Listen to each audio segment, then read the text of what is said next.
क्या आपने देखा है, अच्छे समय में सब साथ होते हैं और बुरे समय में कोई साथ नहीं होता है। क्या आपके रिश्ते सच्चे हैं या सिर्फ मतलब के? आज की कहावत आपको रिश्तों की सच्चाई दिखा देगी। एपिसोड 45, मुहावरा, कहावत, हिकायत और विचार। देशवासियों, आदाब, सलाम, नमस्कार। मैं इस्माइल बाटलीवाला आप सभी का दिल से स्वागत करता हूं हमारे 45वें एपिसोड में। आज की कहावत है, बनी के रिश्ते हजार, बिगड़ी के दुश्मन हजार। बनी मतलब जो धनी हो और बिगड़ी मतलब जो निर्धन हो। मतलब जो धनी होते हैं उनके रिश्ते हजार होते हैं और जो निर्धन होते हैं उनके दुश्मन हजार होते हैं। क्या आपने ये कहावत पहले सुनी है?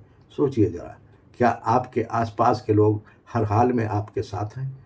क्या आपने कभी अच्छे और बुरे समय में लोगों का फ़र्क देखा है? क्या रिश्ते सच में दिल से बनते हैं या मतलब से? इस कहावत का आसान मतलब है, जब कोई व्यक्ति अमीर और सफल होता है तो उसके आसपास बहुत सारे लोग होते हैं, रिश्तेदार, दोस्त, जान पहचान वाले। लेकिन जब वही व्यक्ति मुश्किल या गरीबी में होता है, लोग दूर होने लगते हैं, कुछ लोग साथ छोड़ देते हैं। यानी अच्छे समय में साथ देने वाले बहुत होते हैं, लेकिन बुरे समय में सिर्फ सच्चे लोग ही साथ रहते हैं। आसान भाषा में समझिए। अच्छा समय मतलब भीड़ का झुंड, बुरा समय सच्चाई मतलब लोगों का साथ न होना, यानी भीड़ का झुंड आपके साथ न होना। यह कहावत कब बोली जाती है?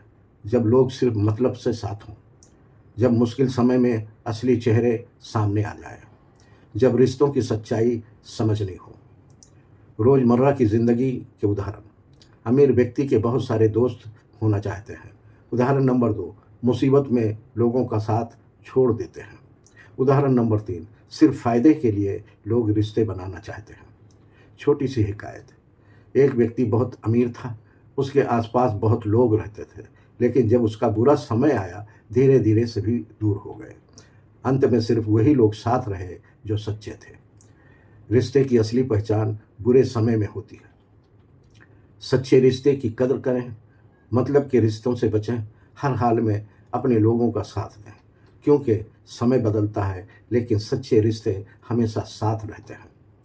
देशवासियों, इस कहावत से तो हमने यही समझा है, लेकिन आप क्या समझे हैं? आपकी राय कमेंट में ज़रूर बताएं। ये सिर्फ वीडियो नहीं है, बल्कि जागरूकता मिशन है। हर शब्द, हर विचार और हर कहानी का मकसद है समाज में बदलाव लाना। वीडियो पसंद आए तो लाइक करें, अपनी राय कमेंट में ज़रूर बताएं, अपने दोस्तों और परिवार के साथ वीडियो शेयर करें। इस्माइल बाटलीवाला नाम के यूट्यूब चैनल को सब्सक्राइब करें। Instagram, Facebook, Twitter, x, Telegram, एक्सप्लोजर और ब्लॉगर पर इस्माइल बाटलीवाला को फॉलो करना ना भूलें। देशवासियों, मिलकर हम अपनी सांस्कृतिक विरासत को जिंदा रखेंगे। कल शाम 7 बजे हम फिर मिलेंगे, एक नई कहावत, नई हिकायत और नई सीख के साथ। बहुत बहुत शुक्रिया। जय हिंद।